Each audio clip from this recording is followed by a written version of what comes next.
Assalomu alaykum aziz obunachilarim, Begoyim oshxonasiga xush kelibsiz. Bugun sizlar bilan juda ham mazali bo'lgan, yumshoqqina, qumur-qumur, og'izda eriydigan, shunaqangi mazali bo'ladigan qopchadagi tovuqchalar somsasini tayyorlaymiz. Marhamat, tomosha qiling. Bismillah deb ishimizni boshlab olamiz. Birinchi navbatda bizga 400 gramm o'rtacha iliqlikdagi suv kerak bo'ladi. 2 choy qoshiqda tuz solib aralashtirib olamiz.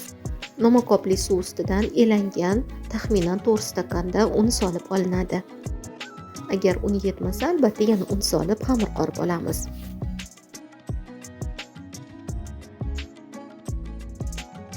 Mana xamir qorib oldik. Endi buni tindirish uchun yarim soatga olib qo'yamiz. Nachinkasi uchun bizga shunaqangi tovuq oyoqchalari kerak bo'ladi. Yuvib tozalangan tovuq oyoqchalari ustidan xohlagan ziravoringizni, sizga yoqadigan ziravorlarni solib aralashtirib olasiz. Masallig'imiz uchun 3-4 dona piyozni artib, mayda qilib to'g'rab olamiz. Ana endi tuzlab ziralangan tovuq oyoqchalarini yog'da ikki tarafini qizartirib olamiz.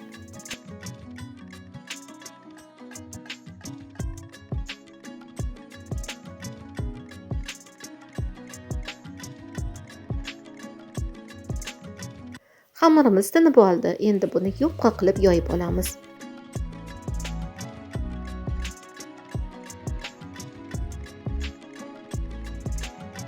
Mana yupqa qilib yoyib oldik. Endi ustidan somsa uchun mo'ljallangan margarinni eritib, bir xilda surtib chiqamiz. Bir oz quritilgan xamirni o'qlovga o'rab olamiz. Xamirni o'rtasidan kesib, o'qlovni chiqarib olamiz.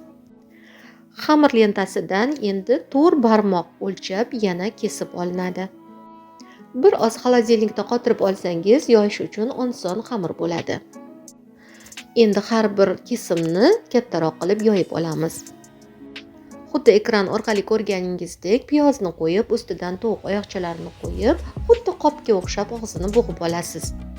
Ochilib ketmasligi uchun ipda mahkamlab olinadi. Mana qopchalarimiz tayyor bo'ldi. Endi buni gaz listiga terib olamiz.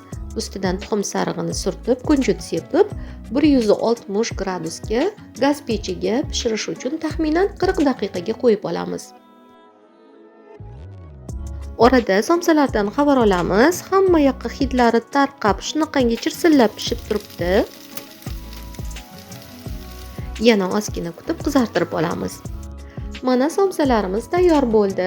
Og'izda eriydigan, to'yimli, hajmlari kattagina do'mboqqina bo'lib pishib tayyor bo'libdi. Albatta siz ham buni tayyorlab ko'ring. Ayniqsa o'zbegim tovarlari uchun ham ayni muddao. Siz shu somsalarni tayyorlab, juda ham chiroyli holatlarda mehmonbob qilib dasturxon bezatishingiz mumkin. Sizlarga ham tavsiya qilaman.